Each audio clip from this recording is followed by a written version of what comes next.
मैं मिट्टी से गहरा रिश्ता रखता हूं, किसान का बेटा हूं, गर्व से कहता हूं। नमस्कार, आप देख रहे हैं अपना पसंदीदा चैनल चेतना मंच और इस समय आप देखना शुरू कर चुके हैं अपना प्रिय कार्यक्रम मंथन। अभी 5 जून को हमने विश्व पर्यावरण दिवस मनाया था। उस दिन हमने पर्यावरण संरक्षण और जल के महत्व पर विस्तार से मंथन किया था। आज विश्व ओशियन दिवस है, यानी विश्व महासागर दिवस। इस दिन फिर हमें अपने पर्यावरण की चिंता करने की आवश्यकता है। आज हम एक बार फिर पर्यावरण संरक्षण की चर्चा करेंगे, पर्यावरण पर ही बात करेंगे। पिछले कई दिनों से आप देश ही नहीं दुनिया भर में मिट्टी बचाओ अभियान के विषय में सुन और पढ़ रहे होंगे। दरअसल दुनिया भर में सद्गुरु के नाम से प्रसिद्ध सद्गुरु जग्गी वासुदेव जी महाराज ने मिट्टी बचाओ अभियान शुरू किया है। इस अभियान के तहत वे मोटरसाइकिल से दुनिया भर की यात्रा कर रहे हैं। उनके इस अभियान में हमारे प्रधानमंत्री माननीय नरेंद्र मोदी जी और उत्तर प्रदेश के मुख्यमंत्री माननीय योगी आदित्यनाथ जी भी सहभागिता निभा रहे हैं। यह मिट्टी बचाओ अभियान क्या है और यह अभियान क्यों जरूरी है, आइए आज हम दुनिया भर में सद्गुरु के नाम से प्रसिद्ध उन्हीं महान संत सद्गुरु के मुखारविंद से सुनते हैं कि मिट्टी का बचाया जाना क्यों जरूरी है। आखिर ये मिट्टी बचाओ आंदोलन क्या है, आपको सीधे जोड़ते हैं सद्गुरु से। माना जाता है कि दूसरे विश्व युद्ध ने करीब 1 करोड़ 20 लाख लोगों की जान ली थी। 200 से अधिक राजनीतिक बंदियों को जलाकर मार डाला गया। It is not about who did it. We as human beings, that's what we do. बात यह नहीं है कि ये किसने किया। इंसानों के रूप में हम दुर्भाग्य से अभी तक ऐसा ही कर रहे हैं, लेकिन अभी हम जिस तबाही की बात कर रहे हैं वो किसी बम के रूप में नहीं आएगी। यहां कोई धमाका नहीं हो रहा, ये चुपचाप हो रहा है। दुनिया का हर जिम्मेदार वैज्ञानिक कह रहा है कि सन 2045 तक हम दुनिया में 40% कम भोजन पैदा कर रहे होंगे और हमारी आबादी 9.2 अरब लोगों की होगी। अगर ऐसा हुआ तो दूसरा विश्व युद्ध भी इसके आगे छोटा लगेगा, क्योंकि अगर 40% कम भोजन उपलब्ध होगा तो ऐसा अनुमान है कि 6 महीनों में लगभग 1.5 से 1.7 अरब लोग मर सकते हैं।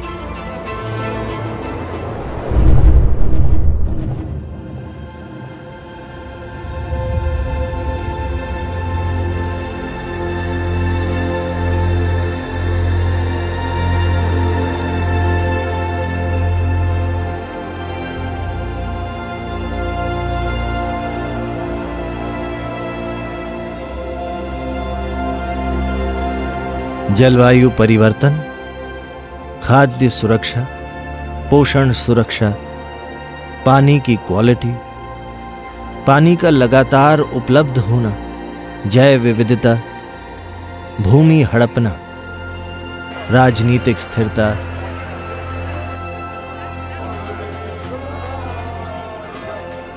मानव स्वास्थ्य, खुशहाली, शांति, समृद्धि, मिट्टी इन सब का मूल आधार है।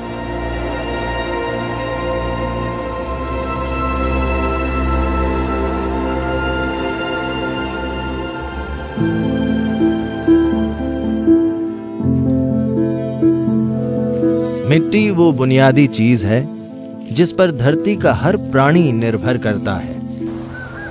इंसानों द्वारा खाए जाने वाले भोजन का 95% हिस्सा मिट्टी से आता है। तो मिट्टी और जीवन एक साथ विकसित हुए हैं। जीवन के बिना मिट्टी नहीं हो सकती और मिट्टी के बिना जीवन नहीं हो सकता।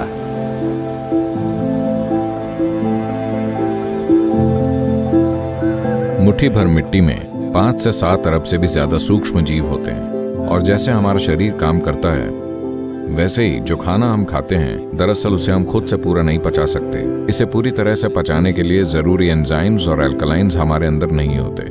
हमारी आंत के सूक्ष्म जीवाणुओं या माइक्रोब्स के कारण ही हम भोजन को पचा पाते हैं। यही बात सभी पौधों और पेड़ों के लिए भी सच है। वो मिट्टी से पोषक तत्व खुद नहीं खींच सकते, उन्हें सूक्ष्म जीवों की मदद की जरूरत होती है।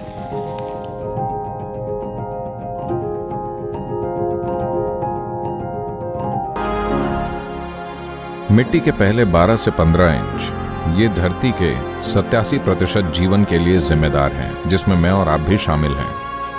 आज हम ऐसी मशीनों का इस्तेमाल कर रहे हैं जो लगभग 12 से 14 इंच की गहराई तक जुताई कर रही हैं और उसे धूप में खुला छोड़ रही हैं। ये अपनी चमड़ी को उधेड़कर धूप में खड़े होने जैसा है। आप चीखने लगेंगे, जमीन भी यही कर रही है। जमीन चीख रही है लेकिन कोई सुन नहीं रहा है। जमीन को जोतकर खुला छोड़ दिया जाता है, जिससे सभी सूक्ष्म जीव मर रहे हैं।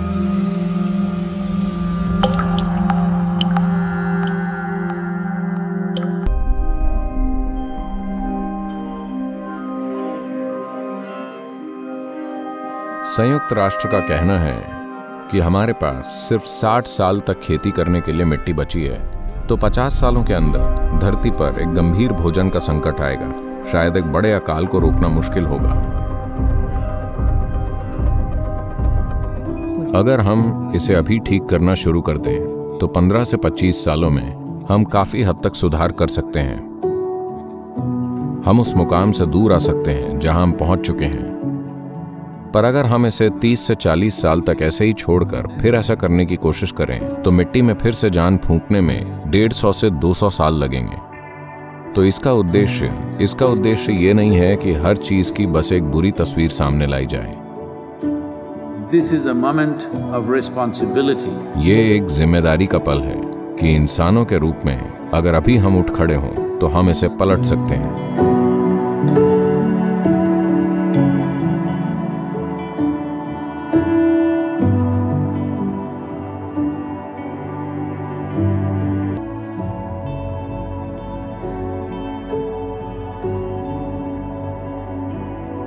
जहां तक मिट्टी की खराब होती क्वालिटी की बात है तो कुछ करने के मुकाबले कुछ न करना हमें कहीं ज्यादा महंगा पड़ेगा।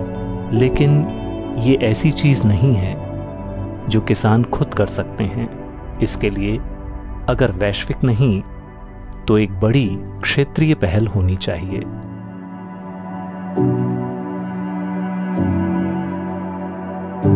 मिट्टी की क्वालिटी खराब इसलिए हुई है क्योंकि हमने वो जैविक सामग्री मिट्टी में वापस नहीं डाली है जो हमने उससे बाहर निकाली है। तो हम ये देख रहे हैं कि 192 देशों में ऐसी नीति कैसे बनवाई जाए जिससे ये नियम बन सके कि अगर किसी के पास खेती की जमीन है तो उसमें कम से कम 3 से 6% जैविक तत्व होना चाहिए।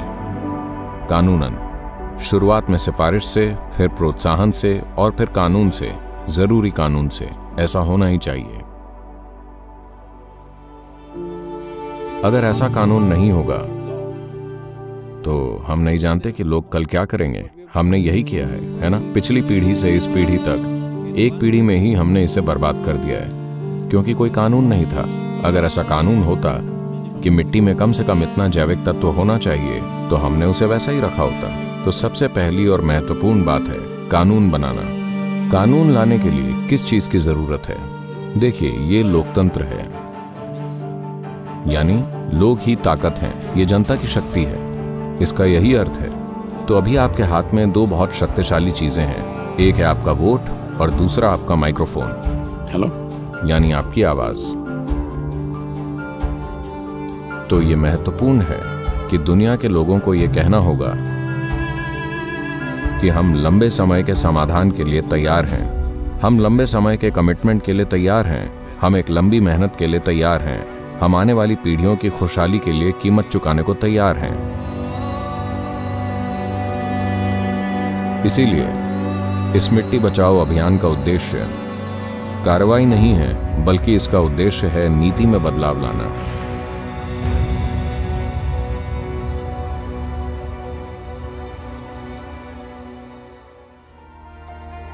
इसके एक हिस्से के रूप में मैं 65 साल का हूं और मैं नागरिकों का समर्थन जुटाने के लिए 24 देशों से गुजरते हुए मोटरसाइकिल से 30,000 किलोमीटर की यात्रा कर रहा हूं। हम कोशिश कर रहे हैं कि इन 100 दिनों में करीब 3 से 3.5 अरब लोग मिट्टी के बारे में बात करें।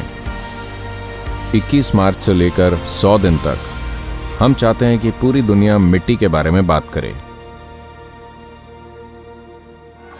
UNCCD इसमें हमारे भागीदार हैं। हमने वर्ल्ड फूड प्रोग्राम के साथ भी कुछ साइन किया है और FAO और दूसरे संगठनों के वैज्ञानिक हमारे साथ काम कर रहे हैं। वर्ल्ड इकोनॉमिक फोरम भी बिल्कुल हमारे साथ है।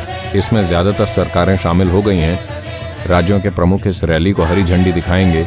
अभी मैं यही रचने की कोशिश कर रहा हूं कि अगर 3.5 अरब लोग बोलते हैं तो ये मतदाताओं का 60% होगा। अगर 60% मतदाता बोलते हैं तो ऐसी कोई सरकार नहीं है जो लोकतांत्रिक रूप से स्थापित सरकारों में इसे अनदेखा करेगी। इसे संभव बनाने के लिए आप सभी को अधिक से अधिक लोगों तक पहुंचना चाहिए। दुनिया के कई लीडर्स और प्रभावशाली लोग पहले से ही इस अभियान में भाग ले रहे हैं। इसका हिस्सा बने और आइए इसे संभव बनाएं। For my part, as much as I can contribute. And the movement that you are taken up, I could not expect any more God's blessing than that. Sadhguru, and this campaign is so important. We're going to save the soil. Do your part. And saving the soils. And our planet's future depend on it. Sadhguru, save soil, my friend. Save soil, let's make it happen. And TM Barbuda is part of the Save Soil mission. We commend you for what you're doing. That is why we are happy to sign the MOU. The science and philosophy that backs the thought behind the movement is tremendous. Save soil, let's make it happen. Save the soil.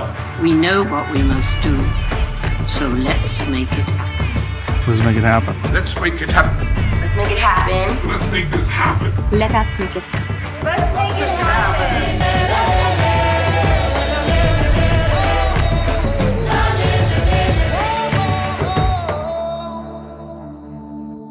तो सुना आपने, इस विषय पर जरूर ध्यान देना। अपना और अपनों का खूब ख्याल रखना, पर्यावरण की रक्षा करते रहना, जहां भी संभव हो जल, जमीन, पेड़, पौधे सबको बचाना, आनंद में रहना, मजे से रहना, खूब खिलखिलाते रहना। आज बस इतना ही। आपके भीतर बैठे परमपिता परमात्मा को प्रणाम करता हूं। मेरा प्रणाम स्वीकार करें। नमस्कार।